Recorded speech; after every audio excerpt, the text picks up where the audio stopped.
Margarine was once fed to soldiers as a survival ration. Today, it's on your breakfast table. Light, cheap, healthier than butter.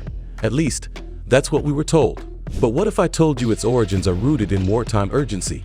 Its manufacturing is tangled in industrial shortcuts, and its health legacy may be far darker than you ever guessed. Today, we're diving deep into the insane story of margarine, from war rations to health disaster. We'll trace how margarine was invented, how it became a staple during war, how corporations engineered fats to mimic butter, how health science later exposed trans fats and risks. In health news today, the Food and Drug Administration moved to effectively ban artificial trans fats. And what we're doing now, and what you can do to avoid being betrayed by a spread. If you think margarine is just a substitute, brace yourself, because this story is full of industrial chemistry, political fights, and health science revelations that will make you question what you smear on your bread. Origins and war rations. Margarine was invented in France in 1869 by Hippolyte Magne-Moretus as a cheaper alternative to butter, after Emperor Napoleon III requested a product that could feed the armed forces and lower classes. Its original name was oleomargarine, from the Latin oleum, oil, plus margare, pearl, referencing its pearly luster. Serious article. You could go to jail for selling this now ubiquitous food. Fast forward to the World Wars. Butter became scarce, expensive, even rationed. Margarine emerged not just as a substitute but a necessity. In the UK during WW2, rations for margarine provided adults with 12 ounces, 340 grams per week at peak rationing, when butter was limited or unavailable. Governments promoted or regulated margarine heavily. Laws were passed, taxes applied, and sometimes crazy color restrictions. In the US, so-called pink laws required margarine to be dyed an unappealing color so people would prefer butter. It was political warfare led by dairy lobbyists. Serious eats. While wartime roles helped margarine become entrenched in diets, cost and taste were always in tension. Early margarine was made from animal fat, beef tallow or fish oil, then vegetable oils. It was often hard, waxy, not spreadable. As technology advanced, hydrogenation, emulsifiers, manufacturers made it softer, more butter-like, more appealing. By mid-20th century, margarine was no longer just for poor or starving people. It was sold as a modern, healthy fat alternative, especially for people worried about saturated fat from butter. But what those marketing messages left out, the risks from engineered fats, would haunt public health for decades. Industrial chemistry and health risks. So what's in margarine really? Why did scientists and doctors later begin to sound alarms? First, hydrogenation. Vegetable oils are liquid at room temperature. To make something spreadable and shelf-stable, manufacturers hydrogenated oils, forced hydrogen into unsaturated oils, turning them partly or fully solid.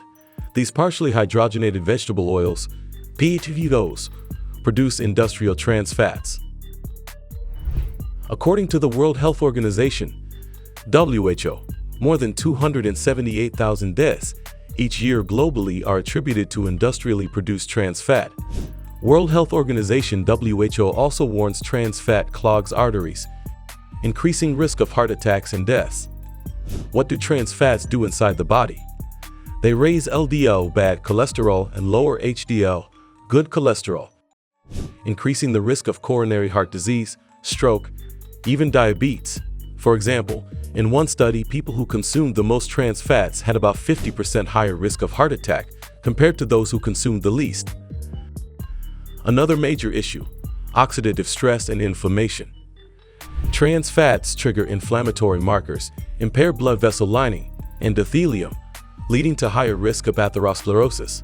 Legislation started to respond. The US FDA banned partially hydrogenated oils, source of industrial trans fats, in 2015, requiring removal from many food products. But the damage had already spread. Margarines, baked goods, snack foods, fried items all carry trans fats. Some people were eating several grams per day. WHO recommends limiting trans fat to less than 1% of total energy intake, which is under 2.2 grams per day on a 2,000-calorie diet. Health disasters and real consequences. Margarine wasn't just a trade-off in flavor. it became a health disaster in many ways. Coronary heart disease skyrocketed in parts of the mid-20th century as industrial fats became widespread. Research shows high trans fat diets increase risk of death from any cause by roughly 34%, coronary heart disease deaths by 28%, and risk of disease itself by 21%. In communities with high margarine usage, cholesterol profiles worsened. LDL levels rose, HDL levels dropped. Stroke risk, too. Epidemiological studies consistently show these patterns. Even worse, trans fats also increase risk of type 2 diabetes. In one study among women, those consuming the highest amount of trans fats had about 40% increased risk of developing type 2 diabetes compared to those consuming lower amounts. But not all margarine was equal. Early margarine had much higher trans fat content. Modern non-hydrogenated or trans fat-free formulations are safer. Still, regulatory loopholes like labeling 0-gram trans fat when under 0.5 gram per serving allowed hidden exposure. There were also socio-political health consequences. Margarine was often marketed to low-income populations, war zones, ration populations, those with fewer choices and less access to information. These populations often bore the worst health burden. Some recalls and studies. Many developing countries still allow high trans fat margarines or cheap spreads using hydrogenated oils. WHO estimates over 500,000 premature deaths from coronary heart disease each year due to trans fats globally. These aren't isolated cases. This is mass exposure, mass illness, mass risk. Legislation, reform, and what you can do. Once the evidence piled up, the world started to act. Countries and cities banned or limited trans fats. For example, many jurisdictions require that processed foods, especially spreads, baked goods, contain no more than 2% trans fat in total fat content. The US banned PHOs, partially hydrogenated oils, in 2015 via FDA regulation. WHO has called for elimination of industrial trans fats from the global food supply. But reforms aren't perfect everywhere. Some cheap margarine or spreads still include high levels of hydrogenated oils in countries with weak regulation or enforcement. Hidden trans fats still sneak in via imported spreads or baked goods. Labels may say 0-gram trans fat, even though there are trace amounts.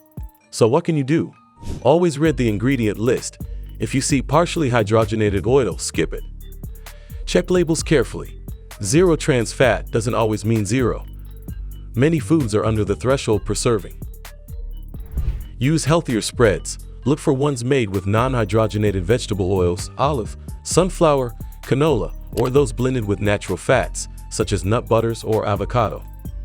Minimize use of processed foods, baked goods, popcorn, frozen muffins. These often sneak in trans fats. Graphic checklist. Margins of safety.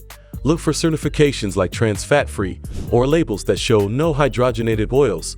Check country regulations. Also, advocate.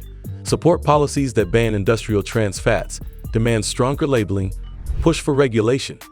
Because prevention at scale comes from systems, not just individual choices. Beyond personal choices, advocating for systemic change is crucial. Contact your local representatives to support policies that ban industrial trans fats. Push for stricter labeling laws that require accurate and transparent reporting, ensuring 0-gram trans fat truly means 0. By demanding stronger regulation, we can ensure prevention at scale, protecting public health far more effectively than individual choices alone. In the end, margarine's story is insane, born of necessity, promoted as a hero against saturated fat, then exposed as a hidden villain due to industrial manipulation. The same substance that saved many from butter shortages may have cost many in health. Take a stand for healthier communities. Get informed about the trans fat regulations in your country and state. If this video made you rethink what you smear on your toast, or what light or fat-free spreads might be hiding, hit like, subscribe, share this with a friend whose diet includes margarine or cheap spreads. Drop a comment. What margarine do you use? Did you know about trans fats? I'll be reading. Until the next video, be skeptical, choose clean fats, protect your health, because what spreads on your bread might spread inside your body.